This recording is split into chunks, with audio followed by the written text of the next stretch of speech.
Welcome to this video. Today we're going to be making the diamond design. This design is made up of 4 L-shaped. How I got the idea for this design is I thought about 4 diamonds, drew it up and came up with this. Enjoy the video, subscribe, give it a like. All we needed was 4 woods: pine, oak, marabou, and redwood. So welcome to the video. We're going to be starting off with 4 different woods to create this design you see here right here. Now the first step is to cut these 4 woods to the same distance as the marabou right here. So I first start by cutting the oak to 500 millimeters. Then I cut some pine pieces to 500 millimeters. All right, now that we cut them all up to the same length, we're gonna make 20 by 20 little squares of each wood. So making this design here, the 4 diamonds, not that complicated. First step is to cut a wood 20 by 20 millimeters, stack them in an L shape, glue it up, left with this piece here. And configure it like so. I cut through it 25 millimeters apart. Set the table fence to 20 millimeters. Now it's time to rip through all of these marabou pieces. 20 by 20 millimeter blocks. Obviously, I have to cut the marabou down to 20 millimeters. Now here's the same thing with pine.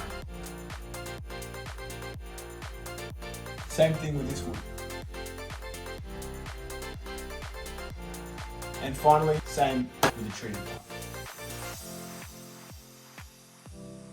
Okay, so now we've chopped up all our pieces into little 20 by 20 squares. Let's get on to the next part.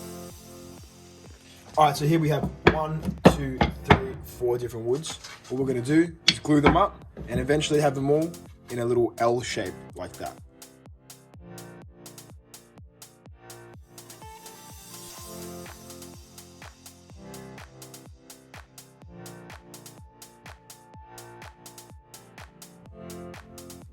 These are our 4 different woods here, and this is how we're going to do the design.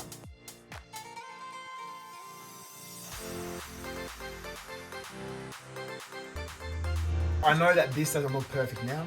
What I'm going to do is sand it up a little bit and then glue it all together and it will look much better, trust me. To clarify, I sanded each of the 4 L-shaped woods to ensure that we glue up nice and the cross section would have no gaps. Glue them up, now I've got this, that. What we gotta do is join them up like that. Let's go.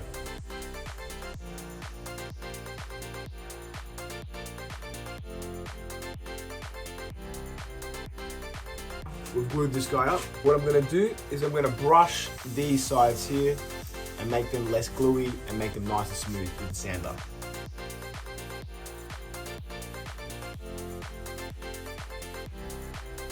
Now that I've cut these, I'm gonna have to sand inside here.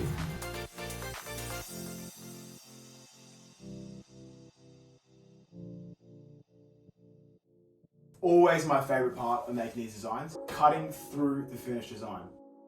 My blade doesn't go up to 80 millimeters, and that was the height of the design. So annoyingly, I had to cut through it, flip it, and then cut through it again every single time I cut through the cross section.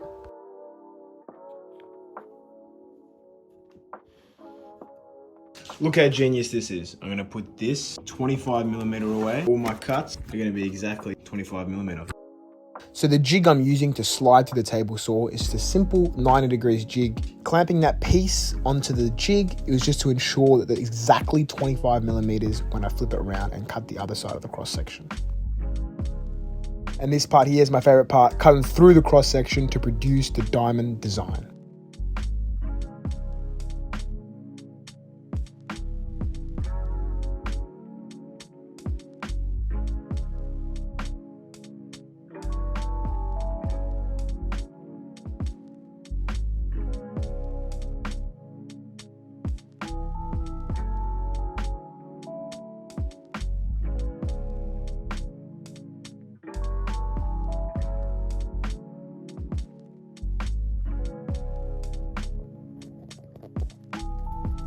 Okay, nice. Now you've got 16 bits, time to configure them. This is the first time I've actually configured a design that wasn't 90 by 90, so it was extremely hard to get the pieces in the right spot, and I was left with many gaps that I had to fix up on the bandsaw. So what I did was I cut some more of the design. We've got a lot to glue up, and I don't know how I'm gonna do it.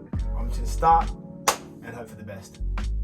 So to start this process, I just glued them up one by one. I put 4 in between next to each other.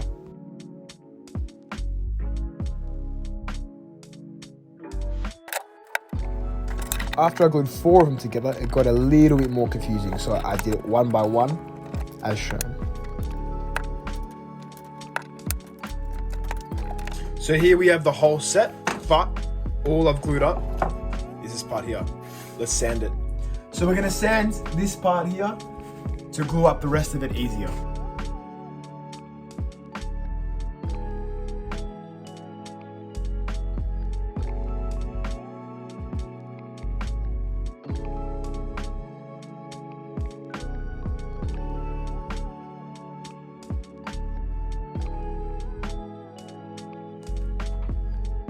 After I glued everything together, I squared off the edges 90 by 90 by 90 by 90 degrees. Then it started to look a bit better, but not perfect. A lot of gaps, a lot of work to do. I've just finished up with the belt sander, and that's how it's looking right now. There were 35 minutes of sanding footage, but I cut that down to about 20 seconds.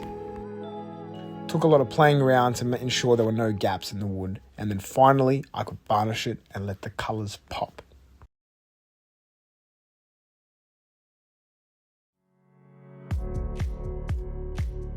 Although there were mistakes along the way, I was extremely happy with the product produced. Imagine this in the centre of a coffee table or the centre of another design. I'm excited to do something with this. So we made it to the end of the video and we finished this beautiful design you see here. I'm going to use this and put it in the centre dining table. Use this design here and put it in my CNC machine designs, and hopefully I'll make something even more. Thanks for getting to the end of the video. Like, subscribe. I hope you enjoyed it, and there's a lot more tutorials and cool things coming soon.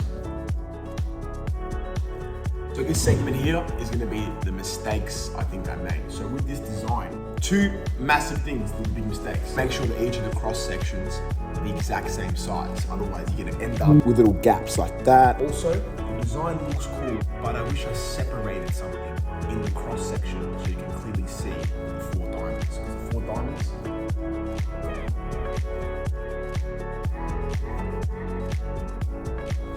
and don't forget to watch some of my other videos. This one I made that cool design. Then I made this kaleidoscope coffee table. That one was sick.